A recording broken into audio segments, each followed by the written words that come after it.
Hi friends, நான் மாலினி. இட்லி தோசைக்கு சட்டு புட்டுன்னு ஒரு சட்னி செய்யணும்னா இந்த மாதிரி தக்காளி சட்னி செஞ்சு பாருங்க. தக்காளி கடையல்னு சொல்லலாம், தக்காளி சட்னின்னு சொல்லலாம். டேஸ்ட்டு சூப்பராக இருக்கும். செய்யறது ரொம்ப ரொம்ப ஈஸிங்க. குக்கரில் ஒரு 3 விசில் விட்டு இறக்குனீங்கனாலே போதும், சட்டுன்னு ரெடி ஆயிரும். ரொம்பவே டேஸ்டி அண்ட் ஈஸியான இந்த தக்காளி கடையலை இப்போ எப்படி செய்யறதுன்னு பார்க்கலாங்க. குக்கரில் ஒரு 10 தக்காளி பழத்தை கட் பண்ணி சேர்த்துக்கலாம். நான் குட்டி குட்டியா இருக்கிறனால ஒரு 10 தக்காளி சேர்த்திருக்கேங்க. பெரிய தக்காளியா இருந்தா ஒரு 6ல இருந்து 7 தக்காளி பழம் ஆட் பண்ணிக்கோங்க. 2 பெரிய வெங்காயத்தை கட் பண்ணி சேர்த்துக்கலாம். 10ல இருந்து 12 பூண்டு சேர்த்துக்கலாங்க. காரத்துக்கு ஏத்த மாதிரி 7-8 பச்சை மிளகாய் ஆட் பண்ணிக்கலாம். ஒரு கொத்து கருவேப்பிலை சேர்த்துக்கலாம். 1 கப் தண்ணி சேர்த்துக்கலாம். ஒரு 1/2 டீஸ்பூன் மஞ்சள் பொடி சேர்த்துக்கலாம். 1 டீஸ்பூன் கல்லுப்பு சேர்த்துக்கலாம். குக்கர் மூடி போட்டு 3 விசில் விட்டு இறக்கிக்கலாங்க. நான் சொல்லியிருக்கிற அளவுகள் 4 பேருக்கு சரியா இருக்கும். இப்போ 3 விசில் விட்டு இறக்கிட்டேங்க. பாருங்க, தக்காளி வெங்காயம் எல்லாமே நல்லா சாஃப்டா வந்திருக்கு.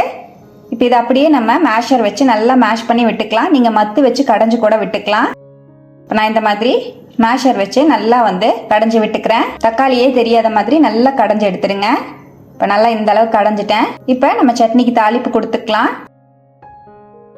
பேன்ல 2 டீஸ்பூன் ஆயில் சேர்த்துக்கலாங்க. 1 டீஸ்பூன் கடுகு சேர்த்துக்கலாம். நல்லா ஃப்ரை ஆன உடனே 1 டீஸ்பூன் கடலைப்பருப்பு சேர்த்துக்கலாம்.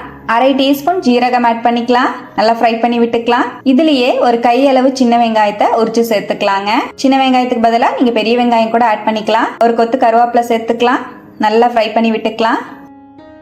வெங்காயம் நல்லா டிரான்ஸ்பரண்ட் ஆகிற மாதிரி நல்லா கலந்து விடுங்க. இப்போ நல்லா கலந்து விட்டுட்டேன். இந்த அளவுக்கு வெங்காயம் வதங்கினதுக்கு அப்புறம் இதோடவே 2 டீஸ்பூன் சாம்பார் பொடி சேர்த்துக்கலாம். சாம்பார் பொடிக்கு பதிலாக குழம்பு மிளகாத்தூள் கூட நீங்க ஆட் பண்ணிக்கலாங்க. நல்லா வதக்கி விட்டுருவோம். பொடியை சேர்த்து நல்லா கலந்து விட்டு ஸ்டவ்வை அணைச்சிட்டு நம்ம தக்காளி சட்னியோடவே நம்ம தாளிச்ச பொருளை சேர்த்துக்கலாம். நல்லா மிக்ஸ் பண்ணி விட்டுக்கலாம்.